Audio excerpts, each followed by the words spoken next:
তোমারে নিজ হাতে বানাইলাম, তোমারে নিজ হাতে সাজাইলাম, তোমারে বিক্রি কইরা আমাদের জীবন চলে, আমাদের পেট চলে গো খোদা। ভাবছিলাম তোমারে গাছতলায় রাখা গেছি, তোমারে আবার বলছি দেখেন আপনার নিয়ে কেউ ক্ষতি করে ফেলায়। খোদা সাবধানে তাইকে, অনেক মানুষ আছে আপনারা অত্যাচার করবে, আপনার উপরে প্রস্তাব করে দেবে, সাবধানে তাইকে।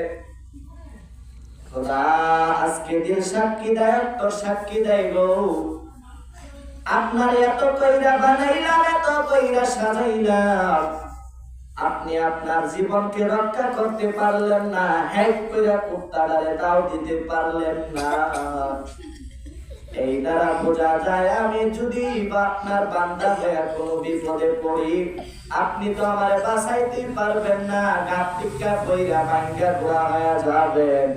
আপনি গাতেইকা কইরা যেমন ভাবে পড়বেন তেমন ভাবে সিদ্ধই থাকবেন, কবুল হয়ে থাকবেন।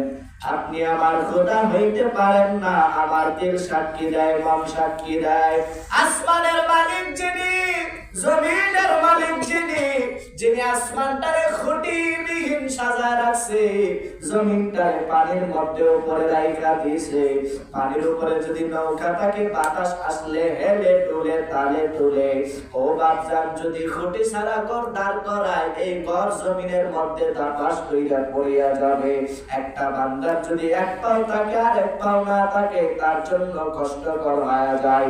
একটা বান্দার যদি দুই চোখ না থাকে, তার জীবনের কোনো দামই আমরা মনে করি না। ও খোদা, আপনার দ্বারা বোঝা যায় আপনি আমার খোদা হইতে পারে না, আপনি আমার খোদা হইতে পারেন না। ওই খোদা হইল আমার আল্লাহ, যিনি আসমানেরও মালিক, যিনি জমিনেরও মালিক, যিনি পাহাড়েরও মালিক, পর্বতেরও মালিক, উনি হইল আমার খোদা। খোদা যাও একটু শরীরটা বিচ্ছিল, এক জায়গা দিয়ে পানি জড়িয়া জড়িয়া পড়িয়া গেছে। লাস্ট মুহূর্তে ওই খোদার মালিক যিনি কান্দে করিয়া আনছিল, গাড়ে দইরা কাছের মধ্যে বাইরাইয়া খোদার টেঙ্গো ভাঙলো, পাও ভাঙলো, কিন্তু খোদার জীবন খোদা রক্ষা করতে পারলো না। এটারে বলা হয় মিথ্যা খোদা, এটারে সত্য খোদা বলা যায় না। চিল্লা বলো কথা ঠিক না বেঠে?